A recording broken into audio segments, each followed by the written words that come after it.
সূর্যবংশীর কেন এখনও অভিষেক হচ্ছে না? ভারতের ক্রিকেটে সম্ভবত সবচেয়ে আলোচনার বিষয় এটি। আয়ারল্যান্ড সিরিজের পর ইংল্যান্ড সিরিজের প্রথম ম্যাচেও একাদশে জায়গা হয়নি এই বিস্ময় বালকের, তাই তো ফুঁসে উঠেছেন ভারতের ক্রিকেট প্রেমীরা। তবে এমন সময়ে কোচ আর কাপ্তানের সিদ্ধান্তের উপরেই ভরসা রাখছে ভারতের ক্রিকেট বোর্ড। ইন্ডিয়ান প্রিমিয়ার লিগের এবারের আসরে ১৬ ইনিংসে ২৩৫-এর বেশি স্ট্রাইক রেটে ৭৭৬ রান করেছেন ভৈভব। এরপরই ১৫ বছর বয়সী ব্যাটারকে জাতীয় দলে দ্রুত সুযোগ দিয়েছিলেন নির্বাচকরা।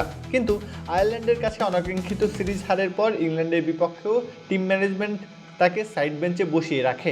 এই কারণেই তীব্র সমালোচনা চলছে কোচ গৌতম গম্ভীর এবং অধিনায়ক শ্রেয়স আয়ারের বিরুদ্ধে।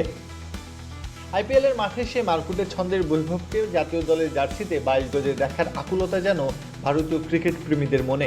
এজন্য অপেক্ষার প্রহর বাড়তে থাকায় ক্ষোভ আর রোমাঞ্চের এক অদ্ভুত মিশেল তৈরি হয়েছে।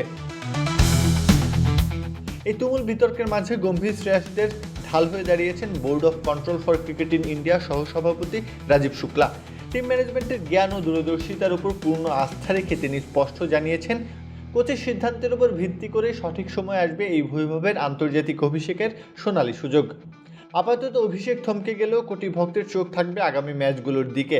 ক্রিকেট ইতিহাসের এই নতুন রাজপুত্রের রাজকীয় অভিষেকের গল্পটা দেখার জন্য এখন শুধু সময়ের অপেক্ষা।